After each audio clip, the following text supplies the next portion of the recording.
Bab 2. Taubat. Para ulama berkata, taubat itu wajib dilakukan dari setiap dosa. Jika perbuatan maksiat itu terjadi antara seorang manusia dengan Allah Ta'ala yang tidak kaitnya dengan hak manusia, maka taubat itu memiliki 3 syarat. 1. Meninggalkan perbuatan maksiat.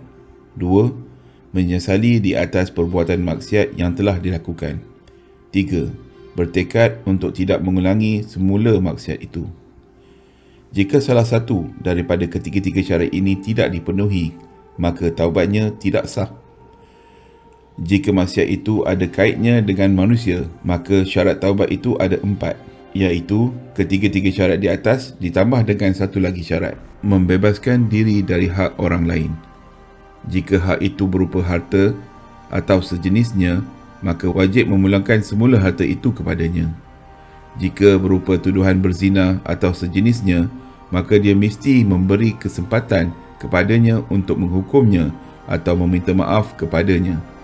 Jika hak itu berupa mengumpat, maka dia wajib meminta halal kepadanya terlebih dahulu. Wajib bertaubat dari setiap dosa. Jika seseorang bertaubat hanya untuk sebahagian dosa sahaja, maka taubatnya dikira sah menurut para ulama untuk dosa yang dia bertaubat itu sahaja, dan dia masih lagi berkewajipan melakukan taubat untuk sebahagian dosa yang lain. Dalil yang mewajibkan bertaubat amatlah banyak, sama ada dari Al-Quran, Al-Sunnah maupun Ijma' Al-Ummah. Allah Subhanahu Wa Taala berfirman, "Dan bertaubatlah kamu sekalian kepada Allah, hai orang-orang yang beriman, supaya kamu beruntung." Surah Al-Nur ayat 31.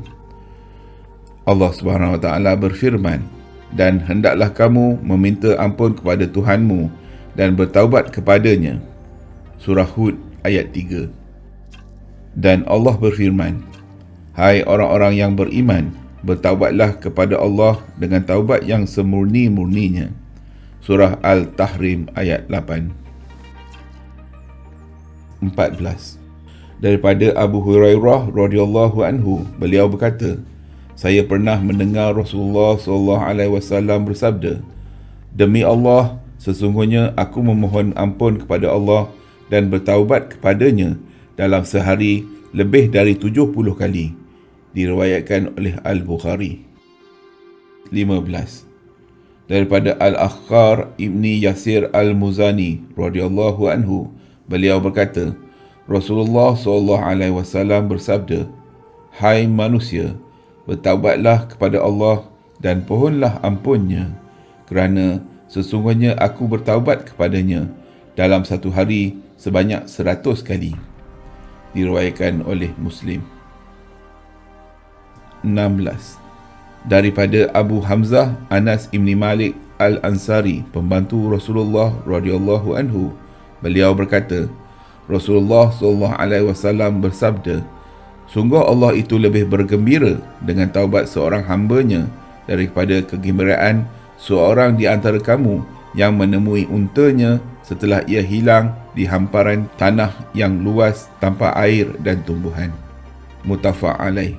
Dalam riwayat Muslim disebutkan, sungguh Allah lebih gembira dengan taubat seorang hambanya ketika dia bertaubat kepadanya daripada kegembiraan salah seorang kamu yang menunggang untanya di hamparan tanah luas yang tidak ada air dan tumbuhannya, yakni padang pasir. Tiba-tiba untanya menghilang, padahal makanan dan minumannya ada padanya. Kemudian dia berputus asa untuk menemukannya semula. Dia mendatangi sebatang pohon dan berbaring di bawah bayang-bayangnya. Dia sungguh telah berputus asa untuk mendapatkan semula untanya itu. Tatkala dia dalam keadaan seperti itu, tiba-tiba pula dia mendapati untanya sedang berdiri di hadapannya. Dia segera memegang tali kendalinya. Kemudian dia berkata kerana sangat gembira, "Ya Allah, Engkau hamba-Ku dan aku adalah Tuhanmu." Dia salah cakap kerana terlampau gembira. 17.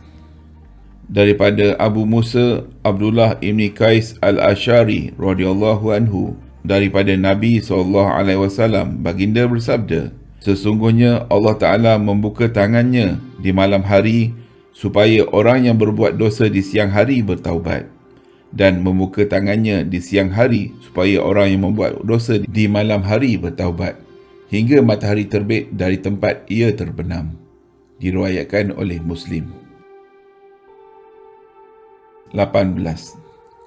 Daripada Abu Hurairah radhiyallahu anhu, beliau berkata, Rasulullah SAW bersabda, barang siapa bertaubat sebelum matahari terbit dari tempat ia tenggelam, maka Allah menerima taubatnya.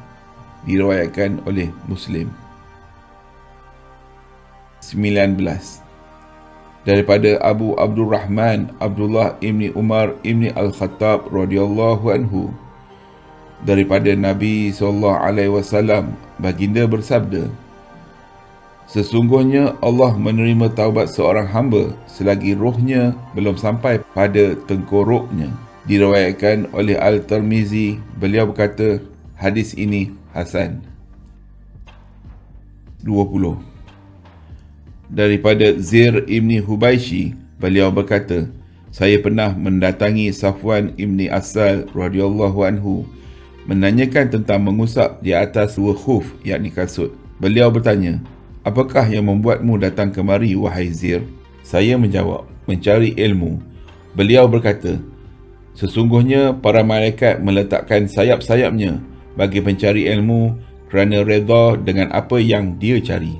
Saya berkata, sesungguhnya telah ada keraguan dalam dada saya tentang cara mengusap di atas dua kasut setelah buang air besar dan air kecil. Sedangkan kamu adalah salah seorang sahabat Nabi SAW. Saya mendatangi kamu untuk menanyakan kepada kamu, apakah kamu pernah mendengar baginda menyebut sesuatu tentang hal itu? Beliau menjawab, ya, baginda menyuruh kami apabila kami sedang bermusafir supaya tidak menanggalkan kasut-kasut kami selama 3 hari 3 malam kecuali berjunub, yakni hadas besar, akan tetapi kerana buang air besar, buang air kecil, atau kerana tidur, yakni hadas kecil. Saya bertanya, apakah kamu pernah mendengar baginda menyebut sesuatu tentang hawa nafsu? Beliau menjawab, ya, kami pernah dalam satu perjalanan bersama Nabi SAW. Ketika kami sedang berada di sisi baginda, tiba-tiba baginda dipanggil oleh seorang Arab Badui dengan suaranya yang sangat keras dan tinggi. Hai Muhammad. Mendengar itu, Rasulullah SAW menjawabnya dengan suara yang menyamai suaranya.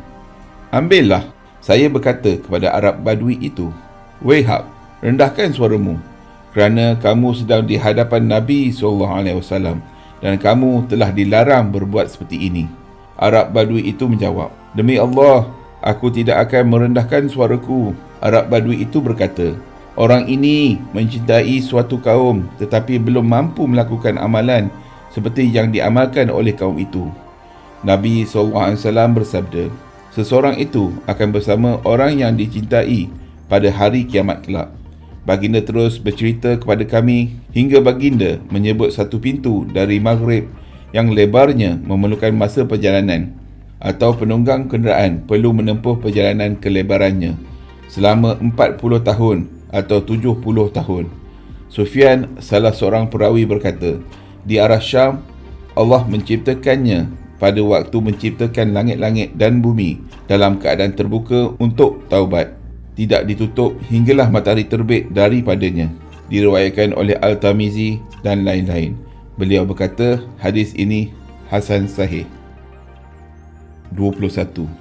Daripada Abu Sa'ad Ibni Malik Ibni Sinan Al-Khudri radhiyallahu anhu, bahawa Nabi SAW bersabda, pada umat sebelum kamu ada seorang lelaki yang membunuh 99 orang.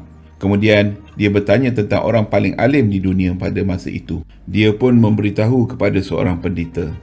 Dia mendatanginya dan bertanya, sesungguhnya dia telah membunuh 99 orang.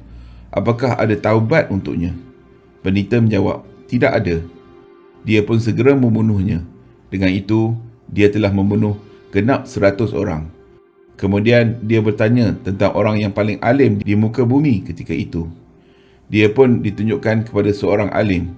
Dia berkata kepadanya, sesungguhnya dia telah membunuh 100 orang. Apakah ada taubat untuknya?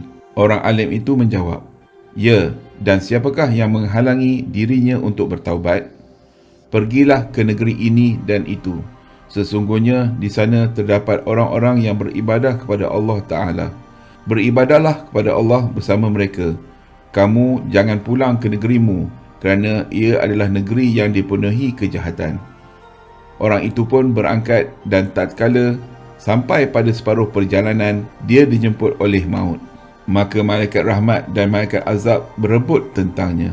Malaikat rahmat berkata, dia datang dalam keadaan bertaubat, menghadap dengan sepenuh hatinya kepada Allah Ta'ala. Sementara malaikat azab berhujah, sesungguhnya dia belum pernah melakukan kebajikan sama sekali. Maka ada satu malaikat yang lain mendatangi mereka dalam rupa manusia. Akhirnya mereka menjadikannya sebagai pengadil, yakni hakim. Maka dia berkata, ukurlah jarak antara dua negeri ini. Kemana dia lebih dekat jaraknya, maka dia termasuk miliknya. Maka mereka pun mengukur dan ternyata mereka menemukan bahawa dia lebih dekat dengan kampung yang sedang ditujuinya itu. Maka malaikat rahmatlah yang memenanginya. Muttafaq alaih. Dalam satu riwayat, dalam Al-Sahih disebutkan, maka dia lebih dekat kepada kampung yang soleh dengan perbezaannya hanya satu jengkal. Maka dia pun dijadikan sebagai salah satu penduduknya. Dalam riwayat Al-Sahih, maka Allah mewahyukan kepada kampung ini supaya jauh dan kepada kampung itu supaya dekat. Dia berkata, ukurlah jarak antara keduanya. Lalu mereka mendapatinya lebih dekat ke kampung ini dengan perbezaannya satu jengkal. Maka dia pun diampuni. Dalam satu riwayat, dia jauh dengan dadanya menuju ke arahnya. 22. Daripada Abdullah ibni Ka'ab ibni Malik. Beliau adalah pembimbing Ka'ab dari kalangan anak-anaknya tatkala dia sudah mengalami buta. Dia berkata, saya mendengar Ka'ab ibni Malik radhiyallahu anhu menuturkan kisahnya ketika dia tidak ikut berangkat bersama Rasulullah SAW untuk mengharungi perang Tabuk. Ka'ab berkata, saya tidak pernah berpisah dengan Rasulullah SAW dalam peperangan apapun yang dipimpin oleh baginda, kecuali dalam perang Tabuk. Namun saya juga pernah tidak turut serta dalam perang Badar, dan tidak seorang pun yang tidak turut serta waktu itu yang dicela. Sebab Rasulullah SAW dan kaum muslimin keluar untuk tujuan menghalang kafilah perniagaan Quraisy yang datang dari Syam. Hingga kemudian Allah Ta'ala menemukan mereka dengan musuh mereka tanpa perencanaan sebelumnya. Saya turut hadir bersama Rasulullah SAW pada malam Al-Aqabah, sewaktu bersumpah setia membela Islam. Dengan malam Al-Aqabah, saya tidak gemar turut serta dalam perang Badar, meskipun Badar lebih dikenali di kalangan orang ramai berbanding Bait Al-Aqabah. Dan cerita saya, ketika saya tidak turut serta bersama Rasulullah SAW pada perang Tabuk, saya tidak pernah merasa lebih kuat dan lebih baik daripada keadaan saya serta bersamanya dalam perang itu.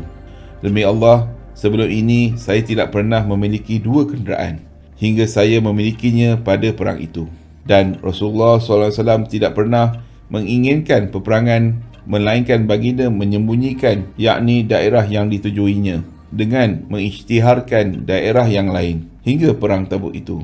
Rasulullah SAW mengisytiharkan perang menuju Tabuk dalam musim yang sangat panas dan menghadapi perjalanan yang sangat panjang menempuh padang pasir. Berkumpullah jumlah pasukan yang sangat besar.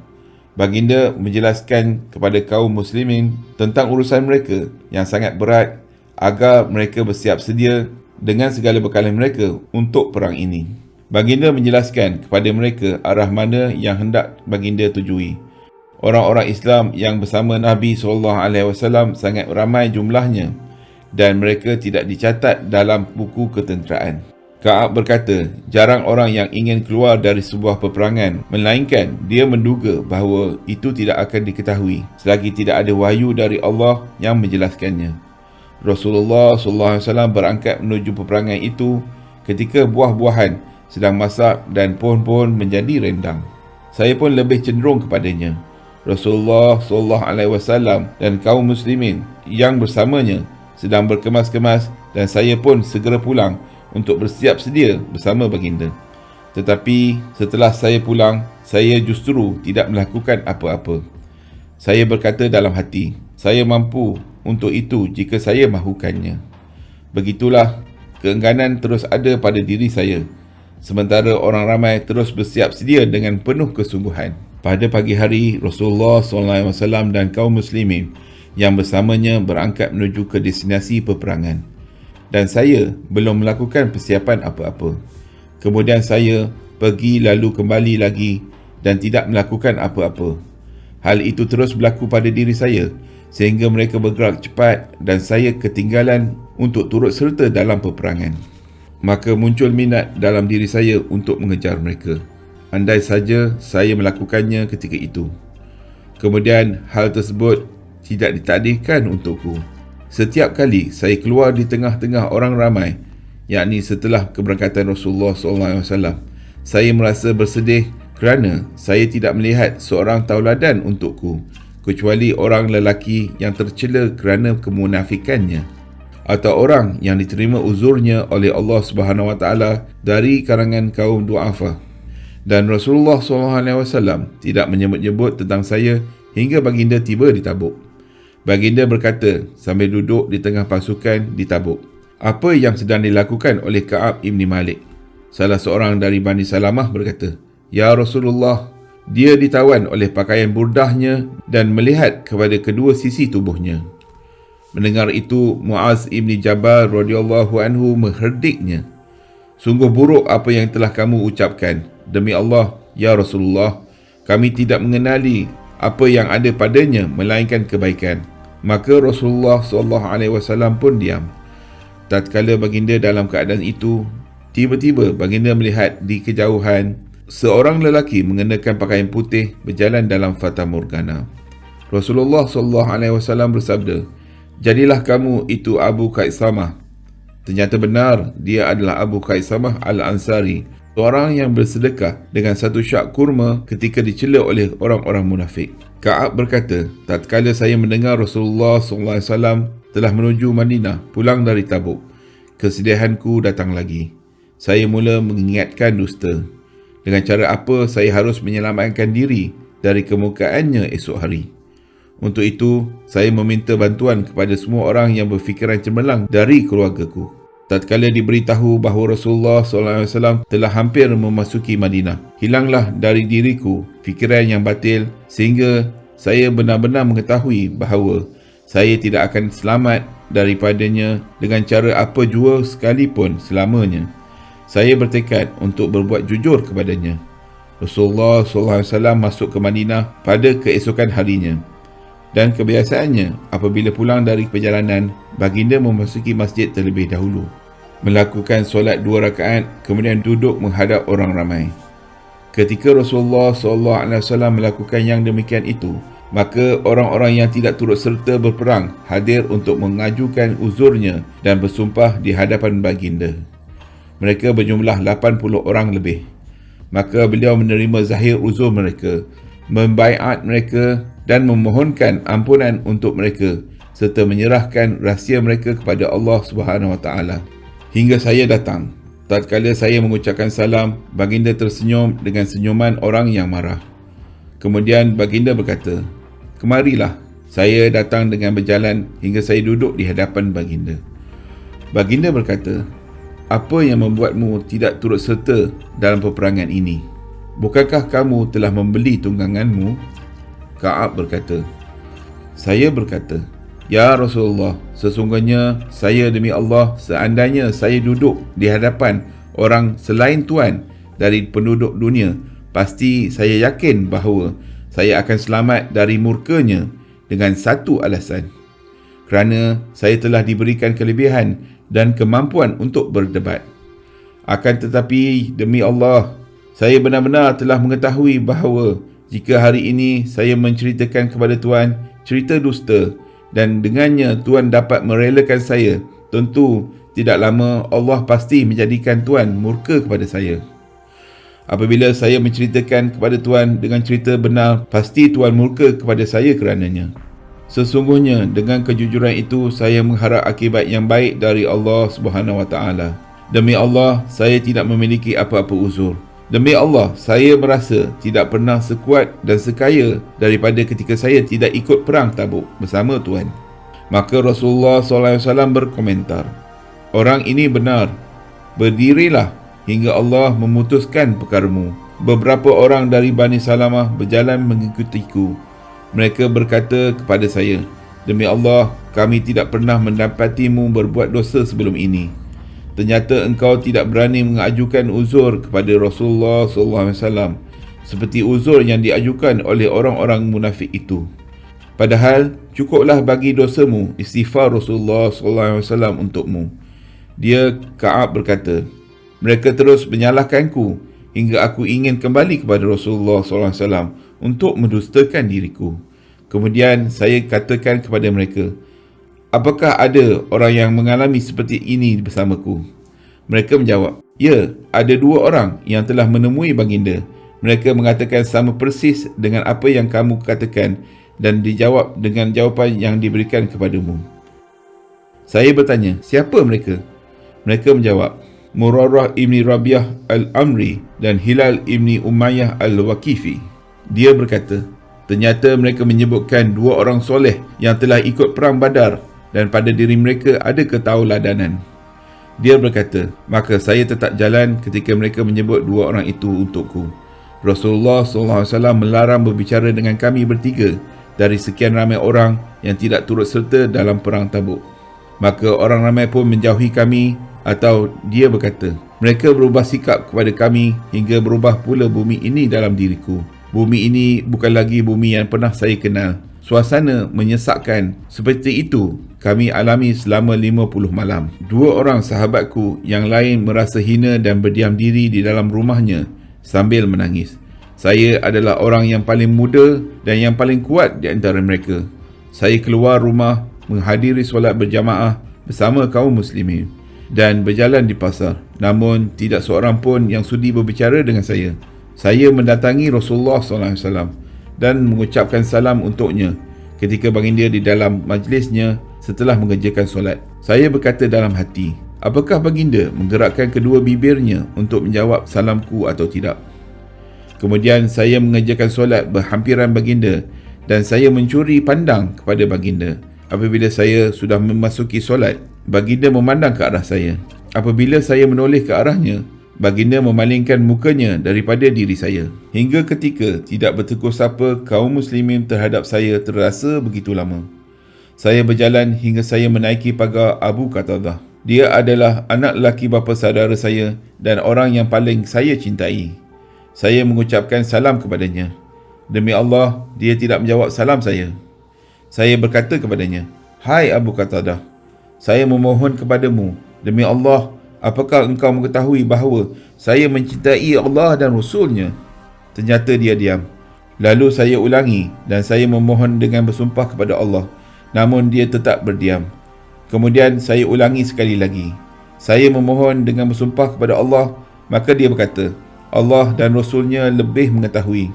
Maka kedua mataku mencucurkan air mata.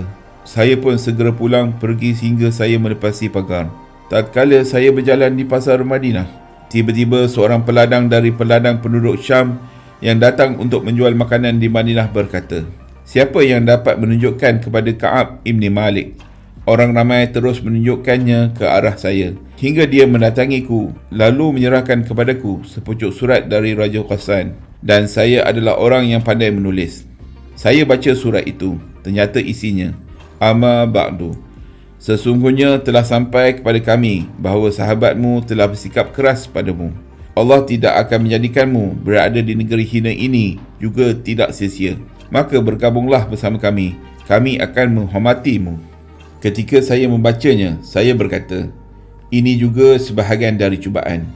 Maka saya menuju tungku, iaitu tempat membuat roti, dan saya membakar surat tadi. Hingga tatkala telah berlalu 40 hari dari 50 hari dan wahyu tentang taubatnya tidak pula diturunkan. Utusan Rasulullah SAW segera mendatangiku.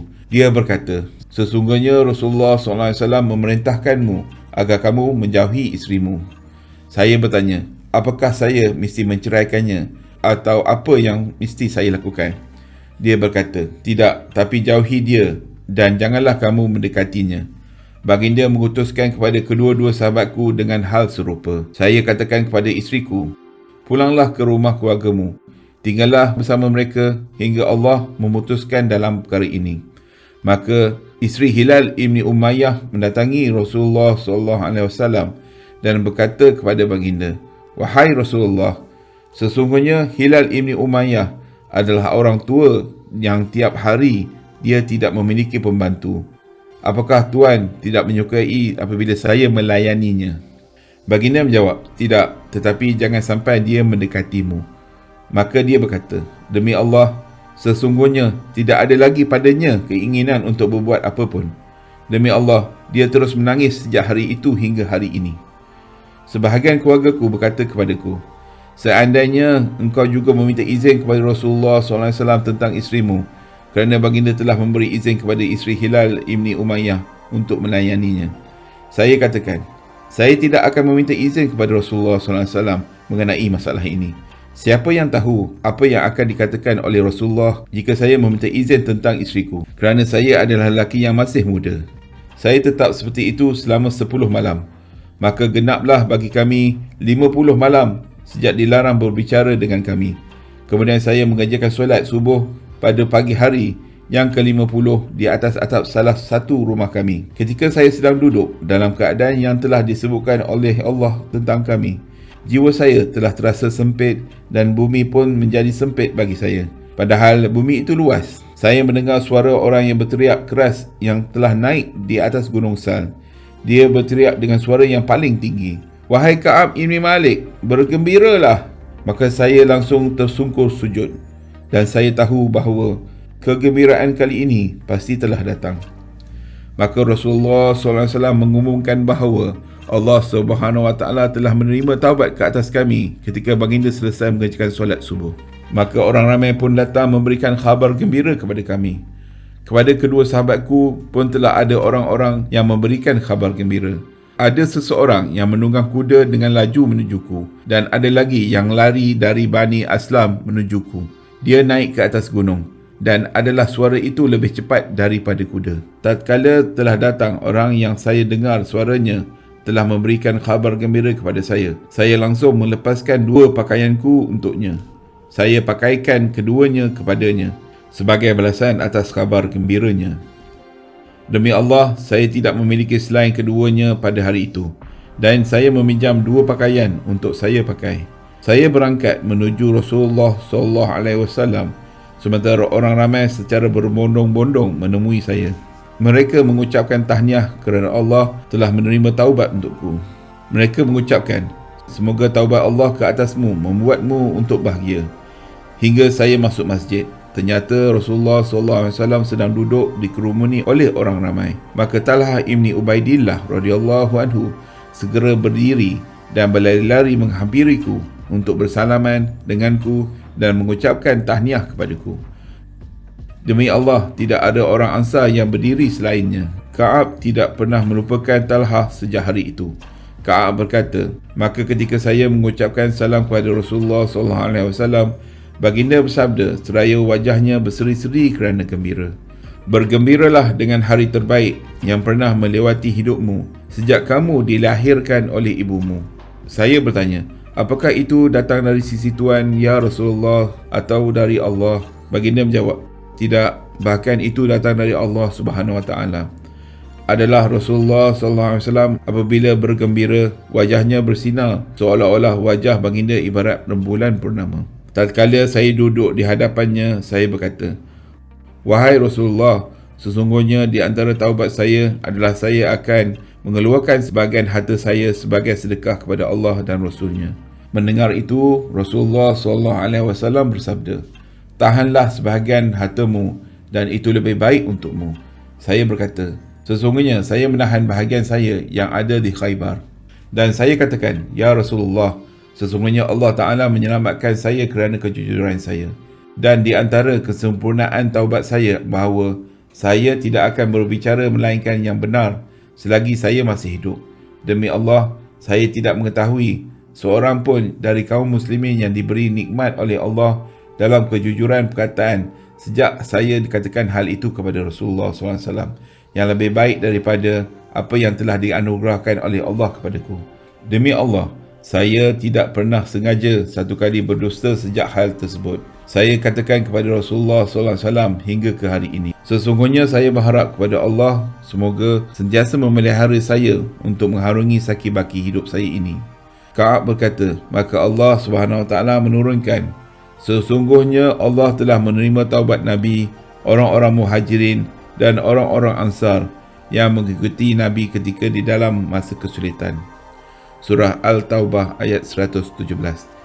Hingga firman-Nya, sesungguhnya Allah Maha Pengasih lagi Maha Penyayang kepada mereka. Dan terhadap 3 orang yang telah ditangguhkan penerimaan taubat mereka, hingga apabila bumi telah menjadi sempit bagi mereka, padahal bumi itu luas dan jiwa telah sempit pula terasa oleh mereka. Surah Al-Taubah ayat 118. Hingga firman-Nya, bertakwalah kepada Allah dan hendaklah kamu bersama orang-orang yang benar. Surah Al-Taubah ayat 119. Ka'ab berkata, demi Allah, Allah tidak memberi nikmat kepada saya yang paling agung dalam jiwa saya setelah Allah memberikan hidayah Islam kepada saya daripada sikap jujur saya kepada Rasulullah SAW, iaitu saya tidak berdusta kepada baginda yang akhirnya saya akan binasa seperti kebinasaan yang dialami oleh orang-orang yang telah berdusta. Sesungguhnya Allah Ta'ala berfirman kepada orang-orang berdusta pada waktu Allah menurunkan wahyu dengan seburuk-buruk ucapan yang diberikan kepada seseorang. Maka dia berfirman, kelak mereka akan bersumpah kepadamu dengan nama Allah apabila kamu kembali kepada mereka supaya kamu berpaling dari mereka. Maka berpalinglah dari mereka, kerana sesungguhnya mereka itu adalah najis dan tempat mereka Jahannam, sebagai balasan atas apa yang telah mereka kerjakan. Mereka akan bersumpah kepadamu agar kamu reda kepada mereka, tetapi jika sekiranya kamu reda kepada mereka, maka sesungguhnya Allah tidak reda kepada orang-orang fasik. Surah Al-Taubah ayat 95-96. Ka'ab berkata, kami bertiga ditangguhkan dari perkara orang-orang yang diterima oleh Rasulullah SAW ketika mereka berani bersumpah di hadapannya. Baginda membaiat mereka dan memohonkan ampunan untuk mereka. Sementara urusan kami bertiga ditangguhkan oleh Rasulullah SAW hingga Allah Ta'ala memutuskan perkara kami dengan perutusan di atas. Allah Ta'ala berfirman, dan terhadap 3 orang yang ditangguhkan perkaranya. Surah Al-Taubah ayat 117. Apa yang dimaksudkan dengan kami ditangguhkan tadi bukan keinginan kami turut serta dalam peperangan, tetapi penangguhan oleh Nabi terhadap kami dan pengakhiran Nabi tentang urusan kami dari orang-orang yang telah bersumpah serta mengajukan uzurnya kepada baginda, dan baginda telah pun menerimanya. Muttafaq alaih. Dalam satu riwayat, sesungguhnya Nabi SAW berangkat untuk mengharungi perang Tabuk pada hari Khamis, dan baginda menyukai hari bertolak pada hari Khamis. Dalam riwayat lain, baginda tidak pulang dari suatu perjalanan melainkan pada hari siang waktu duha. Apabila datang, baginda segera memasuki masjid terlebih dahulu. Baginda mengerjakan solat 2 rakaat, kemudian duduk di dalamnya. 23. Daripada Abu Nujaid Imran ibni Al-Husain Al-Khuzai radhiyallahu anhu, bahawa ada seorang wanita dari Juhainah datang kepada Rasulullah SAW dalam keadaan hamil kerana berzina. Dia berkata, ya Rasulullah, saya telah melakukan dosa besar, maka tegakkanlah hukuman hudud ke atas saya. Maka Nabi SAW memanggil walinya, kemudian berkata, berbuatlah baik kepadanya, dan apabila telah bersalin, maka bawalah kemari. Akhirnya walinya pun melaksanakan apa yang diperintahkan oleh baginda. Setelah beberapa lama kemudian, Nabi SAW memerintahkan untuk menjatuhkan hukuman hudud ke atas wanita itu. Pakaian-pakaiannya diikatkan kepadanya. Kemudian Nabi SAW memerintahkan supaya wanita itu dihukum rejam.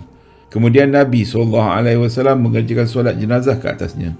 Melihat itu, Umar bertanya kepada baginda, engkau mengerjakan solat jenazah atasnya ya Rasulullah, padahal dia telah berzina.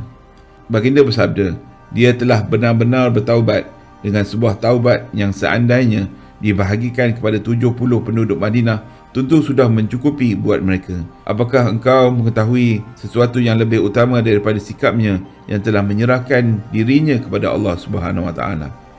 Diriwayatkan oleh Muslim. 24. Daripada Ibni Abbas, daripada Anas Ibni Malik radhiyallahu anhu, bahawa Rasulullah SAW telah bersabda, seandainya anak Adam memiliki emas satu lembah, pasti ia masih menginginkannya. Seandainya dia memiliki dua lembah, dan tidak akan dapat memenuhi mulutnya kecuali tanah. Dan Allah menerima taubat orang yang bertaubat. Muttafaq alaih. 25. Daripada Abu Hurairah radhiyallahu anhu, bahawa Rasulullah SAW bersabda, Allah yang Maha Suci tertawa melihat kepada dua orang yang salah seorang daripadanya membunuh yang lain. Kedua-duanya masuk syurga. Yang ini berperang di jalan Allah lalu mati terbunuh. Kemudian Allah mengampuni orang yang membunuh. Dia masuk Islam dan kemudian mati syahid. Muttafaq alaih.